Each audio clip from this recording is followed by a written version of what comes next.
kaki hitam. Ada yang berjidat hitam ikut mengikuti jalur hitam. Kenapa? Menstempel kemungkaran, menstempel kedaliman, mencarikan dalil-dalil dalam Al-Quran dan Al-Hadis untuk menegaskan kedaliman dan kemungkaran itu.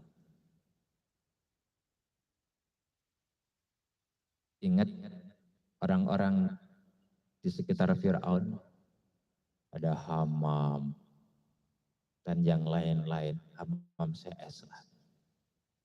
Orang-orang pintar, orang-orang kaya yang menstempel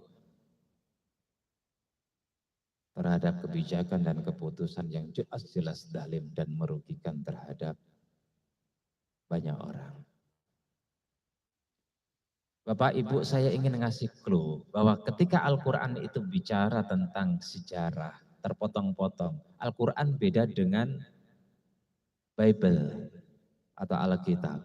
Kalau kita lihat Injil versi sekarang, itu kan isinya cerita panjang, detil, runtut, sistematis. Sampai tuntas dari awal akhir. Quran tidak, karena memang Quran bukan kitab sejarah. Kalau toh kemudian ada sejarah dipotong, diambil sedikit oleh Al-Quran, itu adalah hukum sejarah. Bapak Ibu, kalau Bapak Ibu belajar buku Muqaddimah karangan Ibnu Khaldun, itu ada namanya keniscayaan sejarah atau hukum sejarah. Bahwa kekuasaan itu akan senantiasa berputar, tasalsul.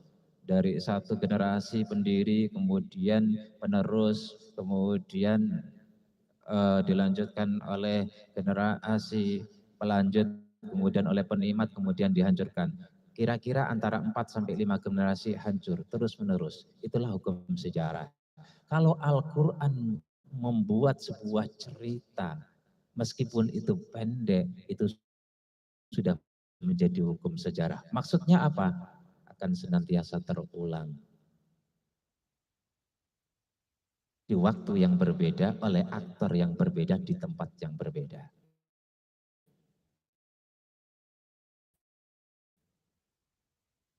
Jadi sejarah Namrud dengan Ibrahim terulang.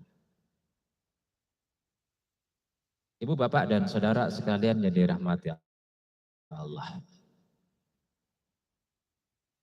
Yang penting bisa menyelamatkan Ibrahim adalah agama satunya. Sistem feodal inilah yang dihancurkan oleh seluruh para nabi dengan jargon tauhid. Pada masa Nabi Muhammad misalnya, rumah-rumah di dekat Ka'bah, yang paling dekat itu adalah klan yang paling dianggap mulia secara sosial. Berikutnya klan kelas 2, berikutnya kelas 3, kemudian kelas 4. Ini feodalis dan inilah yang kemudian dipakai oleh masa penjajahan. Bule itu kelas paling tinggi. Arab, Cina, India kelas 2, pribumi kelas 3. Kemerdekaan itu betul-betul memerdekakan cara berpikir feodalistik itu. Dan seringkali masyarakat kita yang sudah merdeka tetap tidak merdeka karena masih berpikir feodal. Tauhid kontra feodalistik. Tauhid merubah masa feodal. Itulah kemerdekaan yang hakiki. Indonesia bisa merdeka karena menghancurkan feodalistik yang diciptakan oleh para penjajah.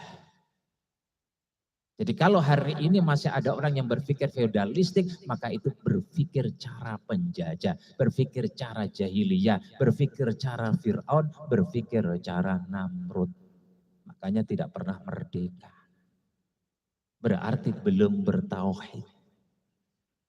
Bapak, Ibu, Saudara sekalian yang dirahmati Allah, tauhid itu menghancurkan semua bentuk kelas yang ada di hadapan Allah. Inna akramakum indallahi atqakum. Dengan begitu siapapun berhak menjadi presiden, siapapun berhak menjadi gubernur, siapapun berhak menjadi wali kota, siapapun berhak menjadi imam masjid, siapapun